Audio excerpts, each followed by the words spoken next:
And we're back. Welcome. I hope I found a stabler setup. Today, this Tom Ford's Oud Wood. You know, the bottle. It's a classic. You've seen it around. It's this kind of square thing with a kind of Greek-like. I don't know, not like Kuros Greek, but I don't know. You guys see it, right? It's like a supporting pillar of like an Acropolis, right? It's not just me. The smell, though. Oh yeah. See, people usually describe it as like gentle and mass appealing, but I actually like the first time I smelled it, which was after my mom got it for me. Kind of a blind buy. It's more like a blind request to buy. Yeah, I didn't know what to think of it. Everyone's like, "Ooh, mass appeal monster," so I decided to try it. And really, it did take me aback at first. I was like, "What?" Well, I got this blast of like,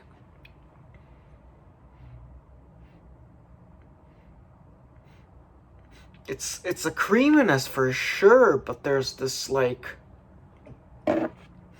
there's this like, how should I say it? A state of there's an instability here. There's like something that's out of equilibrium. Sorry for doing the hands again. It's just that.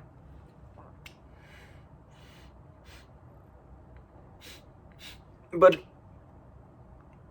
yeah, actually, people kind of say, "Oh, it's a compliment magnet. It's like a gentleman's scent," and it's like, "Ooh, this will do that. This will do that."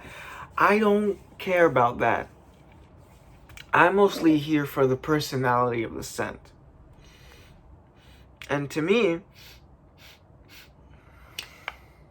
what I get is this kind of old-fashioned introvert who is like a little bit anxious most of the time, if you can grasp it.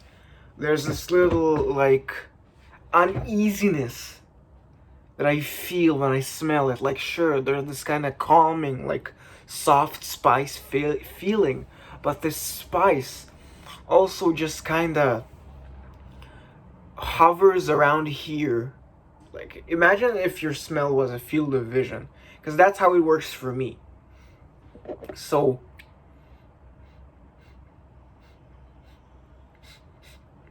yeah, so when I smell it, there's a sense of uneasiness that just kind of circles. There's kind of like loops and swirls just kind of hanging around over here, which kind of sounds like spiritual mumbo jumbo, but really it's just how I feel it. So it's this feeling where like it's a skittish feeling. There's a little skittishness in here. You're you're scared. You don't like talking to people. You hate being in a. I got it. This is the smell of an introvert being dragged along to somewhere he doesn't want to be. There's a smokiness here that indicates to me this guy's either at a shisha club or a gentleman's club where, definitely does not want to be near all these, like, let's call them healthy women, just dancing, and all these gentlemen who have dedicated a portion of their day, of their evening even, to just come with to show up to the venue and spend a considerable chunk of time just sitting there and watching women get the bag. There's nothing wrong with strip clubs, like I don't like at all, but like, again, this guy does not want to be in a strip club.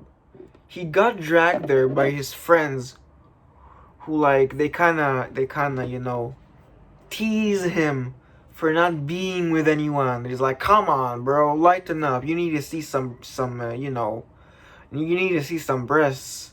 So they drag him, and like, he can't really say no because they're his friends. He'd know them like a really good chunk of time, which, you know, friends of introverts kind of just happen. You really just don't know how they happen, but they happen. And so he's there. He looks down at himself, you know, at his crotch in a very non like, you know, perverted way, just in a, you know, he just in a fidgety way. And so yeah, he's just like this, and you know, the waft of, like, you know, perfume reminiscent of, you know, smoke, because let's just assume that smoking is allowed. Or, you know what, it's not even allowed. They just don't enforce it. They don't care to enforce it. You just see these people taking drags, and maybe like the smell even wafts from the dressing room where the, you know, the girls, you know, they take drags on it.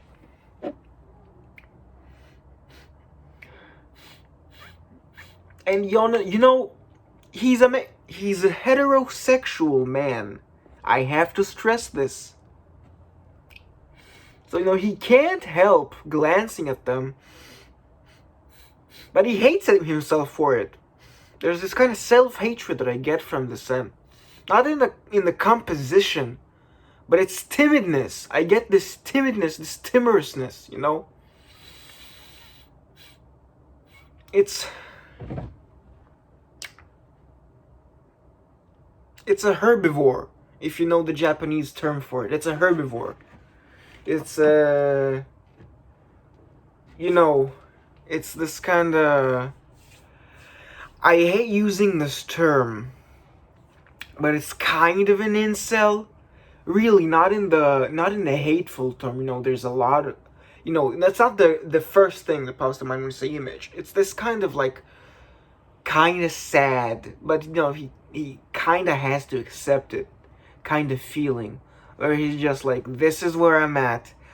I don't really want to get out of here. And yet, again, in the gentleman's club, or, you know, the pool hall, or anywhere where he's dragged in, it's just the scent of, can I go home now?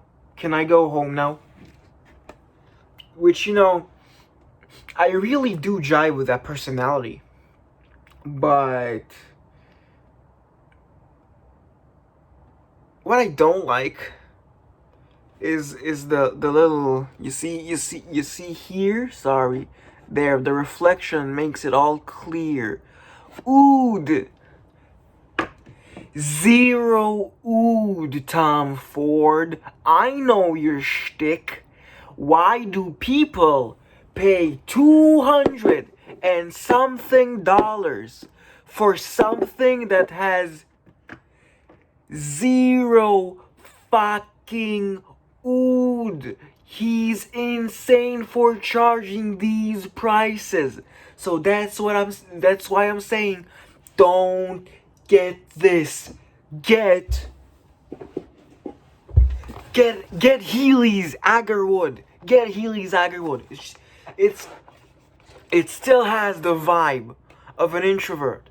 It still has the vibe of anxiety, of kind of skittishness. But it's just better. The rosiness here gives it a slight feminine touch. It's like that, you know, gives it a little dichotomy. You know, not that, like, you know, rosewood is like a very, very cliche genre, but this just does it in a very, like, interplay of cozy and anxiety way, which, you know, this kinda does it, but it's also stupidly expensive. So just try Agarwood, or, you know, try Phoenicia. Phoenicia? Yeah, Phoenicia. Or is it Phoenician? Anyway, same house. Healy, as you guys know, Healy is my boy. He's my guy. We're not like this. He doesn't even know I exist. But, like, pretend that, like, I'm actually his guy. We're like I'm his ride or die. That's just how I feel about Healy. So yeah, this. No, no, no, no bueno, no bueno, no, no bueno. Agarwood, yes bueno, sí bueno. No bueno, sí bueno. Bye.